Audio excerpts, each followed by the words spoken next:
Welcome to the Dandy Collection from Ladybird. I'm going to read you a story called Desperate Dan, Diamond Disaster. Listen to the story and read along at the same time. It'll be fun. When you hear this sound, you can turn the page.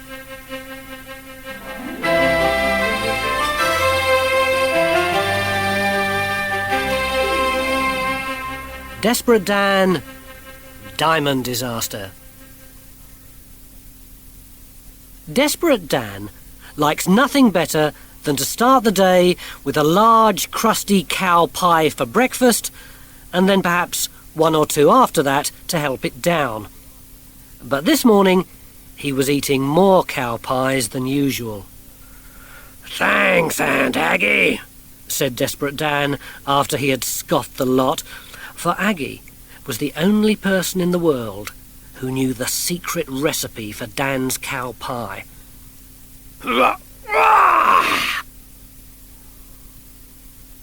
Dan reckoned it was time he showed his appreciation to Aunt Aggie for all the cow pies she'd made for him over the years. "This ought to do me," he said, as he emptied his life savings out of a metal rhinoceros bank. Piggy banks were much too soft for Dan.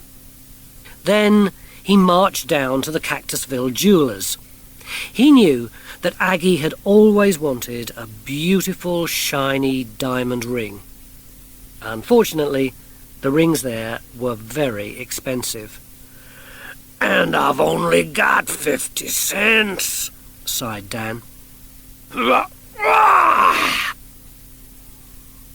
Aunt Aggie deserved the best, but what could Dan do? "I've got it," he said.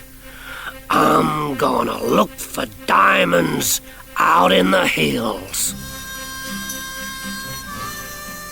So Dan went to buy his diamond hunting gear from the general store. "You'll need a shovel, a pickaxe, dynamite, a mule, food, a stove, a torch, a map, a diamond spotter's book, and you're gonna want some sweet tea as well," advised the storekeeper. "Why's that?" asked Dan. "For the shock, in case you do find a diamond."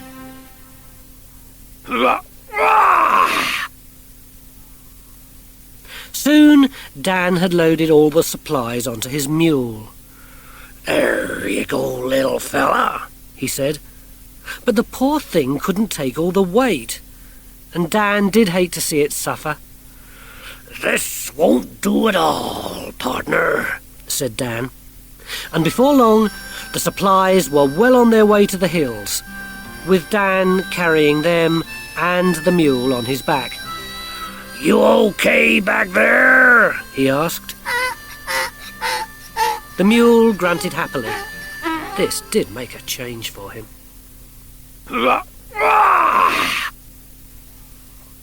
When Dan got to the hills, he laid out his equipment. "Let's see now," he said. "These rocks look promising." And with that, he whacked at them with his pickaxe to see if there were diamonds inside. Meanwhile, 2 whole miles away, there was chaos at the fort of the 7th Cavalry Troopers. "Man your posts, everyone!" screamed the panicked General Cactus Head. "We're under attack!" They weren't, of course. The stones raining down on them were the chippings from Dan's rocks.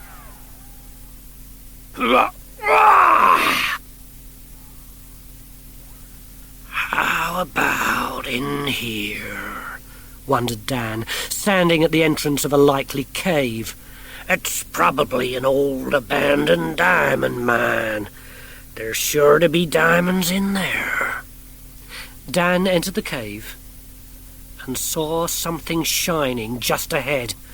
"Well, what did I say?" said Dan, excited by his find. "I've struck gold, diamonds, and Aggie's gonna love her diamond ring."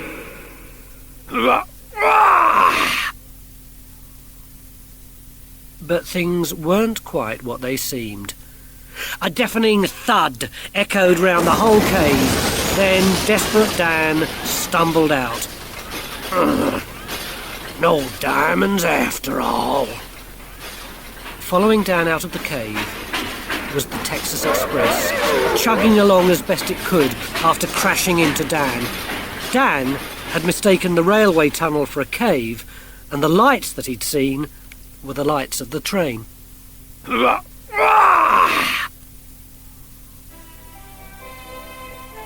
But Dan was more determined than ever to find a dazzling diamond for Aunt Aggie. Maybe I'll have more luck at the base of this mountain, said Dan, digging more and more furiously. Ooh, this sure is hard work, he groaned. But he mopped his brow and carried on digging. Well, I'll be darned, said Dan when he stopped and saw what had happened. The big galoot had dug so hard that he'd moved the mountain half a mile east. Darn nuisance, that's all I can say, grumbled the owner of the Mountain View Hotel. Because there was no longer a mountain to view, he'd have to think of a new name for the hotel. The Pony Express rider also had reason to grumble. Phew! Where'd this great thing come from? He gasped as Dan's new mountain towered above him. It's totally blocking my trail. I'm going to need a mountain goat to get over that tower of rubble.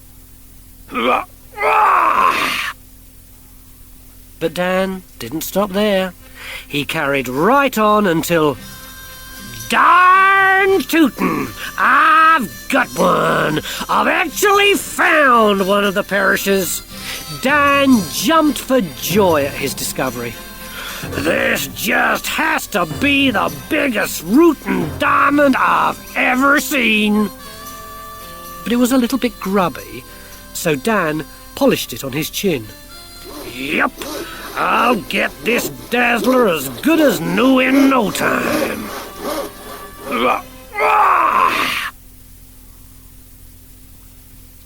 But as Dan rubbed the stone, bits of the diamond fell away like grains of salt, until there was nothing left but a pile of dust.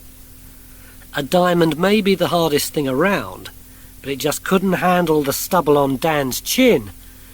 Dan was furious. Suffering gemstones!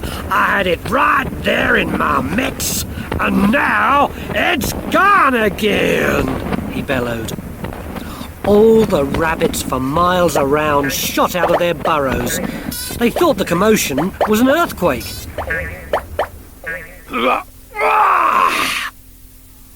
Dan was downright depressed. When he got home, Aunt Aggie landed a loving, soggy kiss on his cheek. Jeepers, Aunt Aggie, said Dan. What's come over you?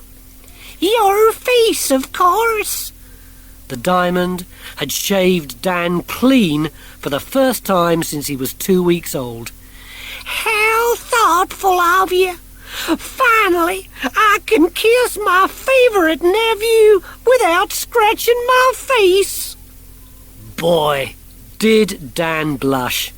He thought he didn't have anything to thank Aggie with, but he'd actually given her what she'd always wanted. What a close shave.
That was a good story, wasn't it?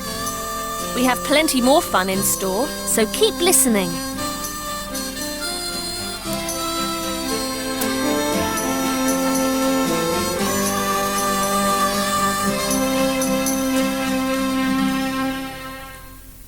"20 Things You Didn't Know About Desperate Dan."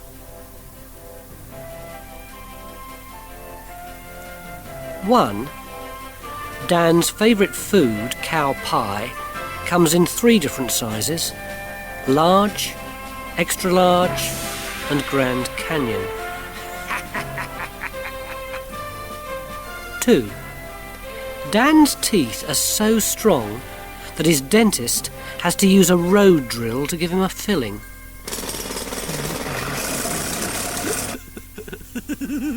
3. Dan brushes his hair with a barbed wire comb and wears one out every 3 days.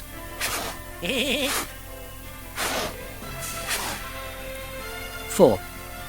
To get a good night's sleep, Dan fills his pillow with gravel and old horseshoes, so don't ever ask him for a pillow fight. 5. Dan's bed is made from super reinforced steel beams and he sleeps on a concrete mattress. Once, Dan fell out of bed and it registered 10 on the Richter scale.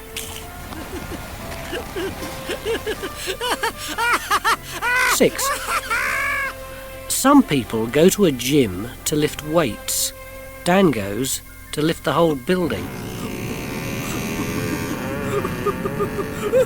7. Dan was struck by lightning once, but he knocked it out.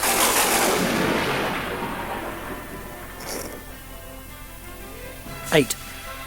Aunt Aggie uses a road roller to press Dan's clothes, while Dan's still wearing them.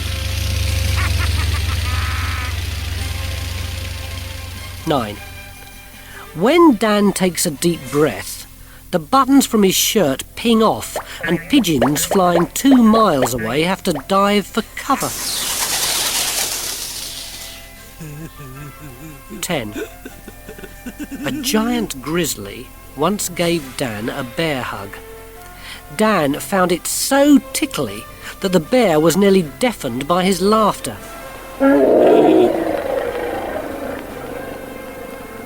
11. Once, Dan tried to blow out the candles on his birthday cake and sent it into orbit around Jupiter. 12. The tough bristles from Dan's chin are used as spikes on Olympic sprinters' sports shoes. 13. When Dan shaves, he has to use a blowtorch. 14. After a bath, Dan crushes a brick with his bare hands and uses the dust as talcum powder.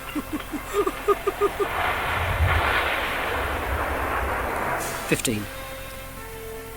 You can tell what time it is when Dan knocks on your door. It's time to get a new door.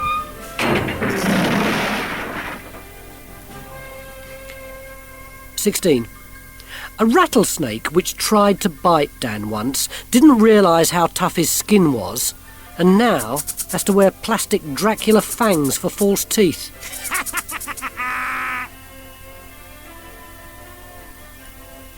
17. When Dan snores, it sounds like a jumbo jet is taking off in his bedroom with 10 hives of angry bees on board. 18. As a back scratcher, Dan uses a porcupine.